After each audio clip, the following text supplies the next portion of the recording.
me, Triana Sanchez. I'm Kenneth Tadman. And I'm Sebastian McGrath. And today we're going to be talking about one of our ACSM trends, which is flexibility and mobility rollers. So flexibility and mobility rollers is basically a foam roller.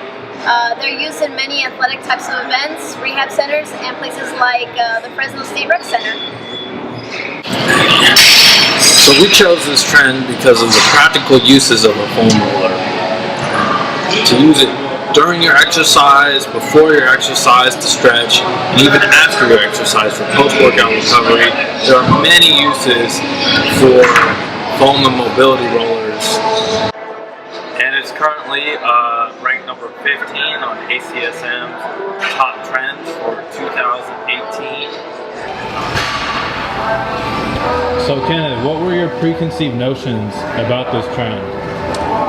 Well, in terms of mobility and flexibility rollers, I'm already coming from a very biased type of standpoint, but they do have a purpose in your exercise regimen as well.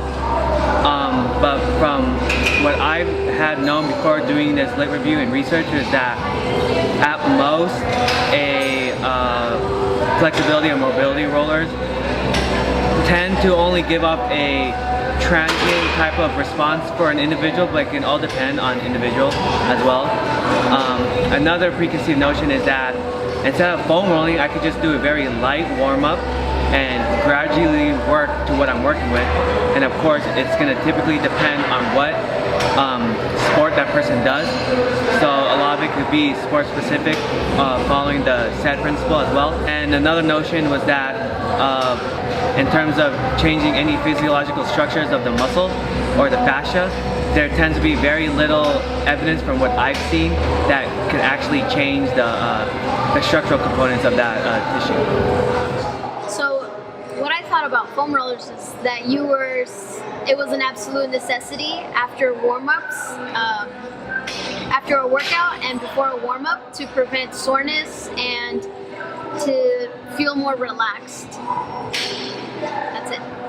So some of my preconceptions about foam rollers was they're a great tool to stretch with.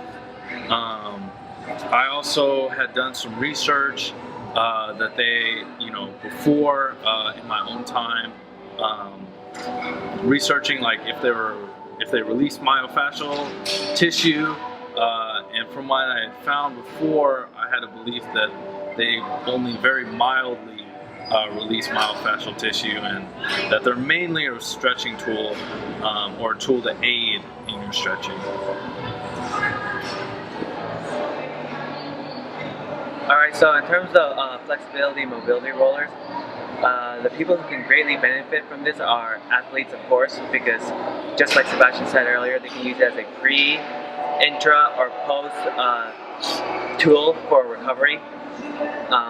Another group of individuals that can help are like people who are very physically active in their jobs, maybe like farm workers or people who are very like steel mill workers who are very manual labor induced. So right after they come from their jobs, if they're feeling tight or whatnot, they can hop on the foam roller to make sure that they get rid of some of those knots and start feeling a little bit better. In terms of anyone participating, honestly, anyone can participate. In terms of foam rolling, there's a very low skill level on how you can use it. I could probably just show you how to go on, what positions to roll, what to roll, and what not to roll. And the fact that it can just depend on individuals as well, because there can be a certain type of maybe pain threshold that someone might endure. So if they have like a knot on their quadriceps muscle and they try to foam roll it, they can really, get scared and say, ow, that really hurts. So their pain tolerance isn't as built up as other people. So that's why they could have a harder time in trying to use the foam roller.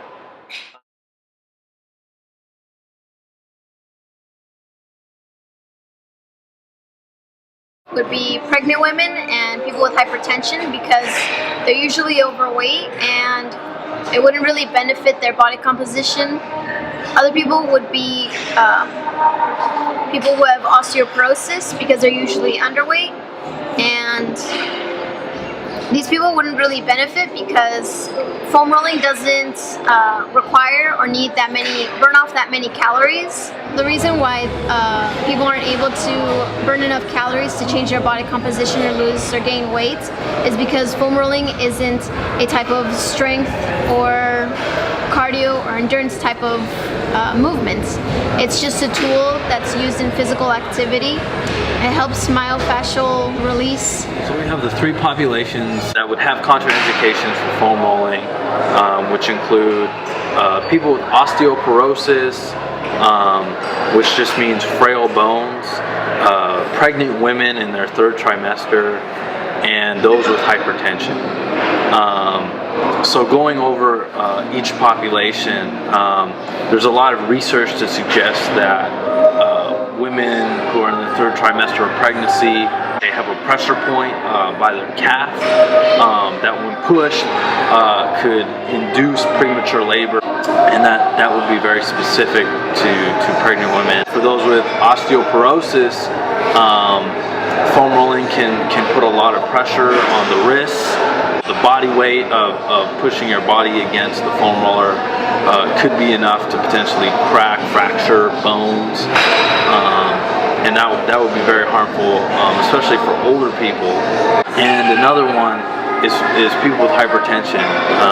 Getting up and down from the ground may increase blood pressure to unsafe levels in those who are dealing with that, and it's really harmful.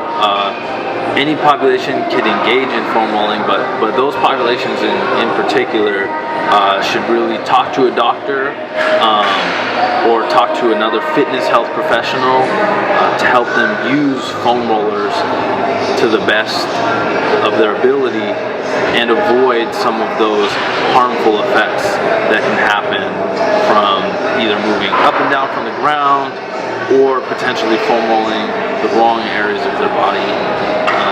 Also, those with neck injuries, foam rolling is not to be used on the neck or on the lower back at all. And that's the only reason why we didn't include those populations, is just because foam rolling is not directly used on those areas. And so they wouldn't fall necessarily into the contraindications of foam rolling.